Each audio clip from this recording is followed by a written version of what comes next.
Scott Bennett, a former U.S. Army psychological warfare officer, is now with us from San Francisco.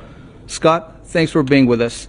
Let's just discuss Finland and Sweden's bid to join NATO. And correct me if I'm wrong, but NATO was created in the first place to prevent another world war. And now it seems that U.S.-led NATO is creating another world war by all these provocative moves that it makes day in, day out, despite all the warnings that are issued by Russia. Now they are approving, they are hailing two other countries that are potentially going to join NATO. What's your take?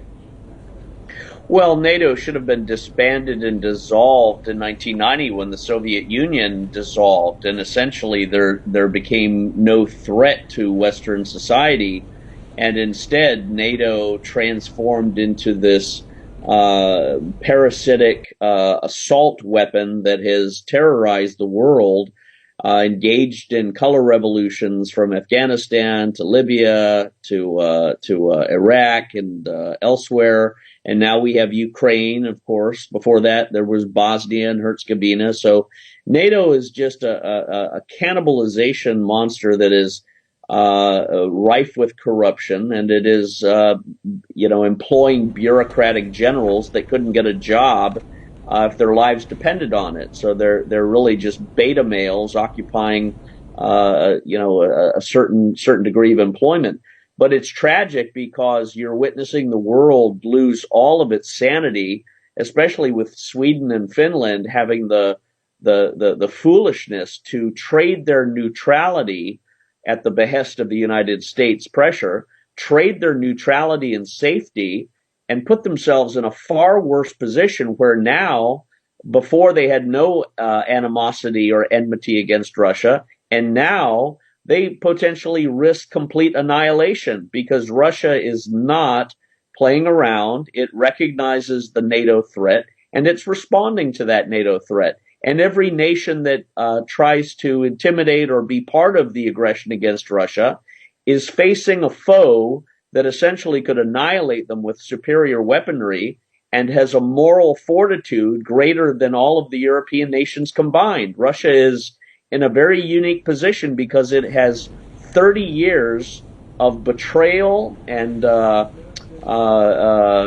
deceit and lies that have been inflicted against it by the United States, by the United Kingdom, by Germany, by the European Union, by NATO.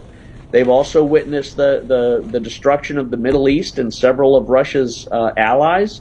So I think Russia has recognized that the West and NATO cannot be trusted, is an existential threat, and they're making a move to protect their people, their culture, and their homeland.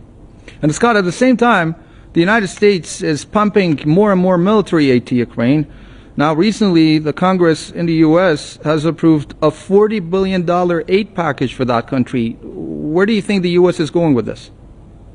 Well, it's going to be a money laundering operation. You're going to see billions of dollars spent, and it's going to be recalibrated into Democrat election coffers.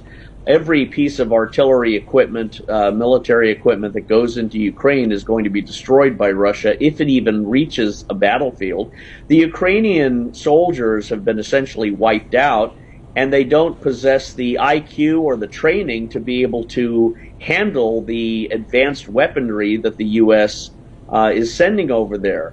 And it's really weaponry that is totally unsuited for the combat situation. I think another reason for the panic that the West is in is because my old boss, Admiral Eric Olson, who I worked under at U.S. Special Operations Command, has now been captured in Mariupol.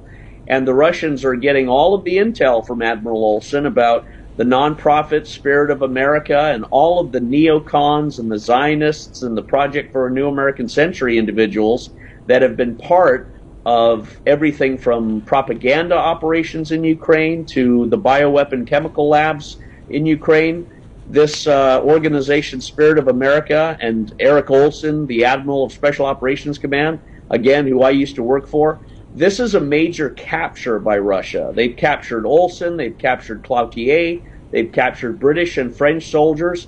So the West is in a desperate attempt trying to inflate and intimidate Russia. They're trying to have war tribunals against captured Russian soldiers. All of that is mockery. All of that is propaganda. But it shows you Russia has now gathered the evidence and has captured NATO Western officers from America, and they are presenting all of this material to the world, to the United Nations, to the European people, and they're saying essentially this war that the West fomented since 2007, these biochemical labs that the West planted and cultivated pathogens and diseases and weapons from, this was really the source of not only COVID-19, but all of the instability in Europe. So I think Russia is pressing a moral case, and the West is panicking because it realizes at the end of the day, you're going to see every European sane person come to the side of Russia, abandon the oil and the gas prohibitions against Russia, and you're probably going to see a lot of Western governments be toppled under the weight of their own stupidity and bad choices. So Russia is just waiting out the storm, and I think the West is growing weaker and weaker day by day. Scott, thank you so much for coming on. I appreciate your time. That was Scott Bennett, a former U.S. Army psychological warfare officer from San Francisco.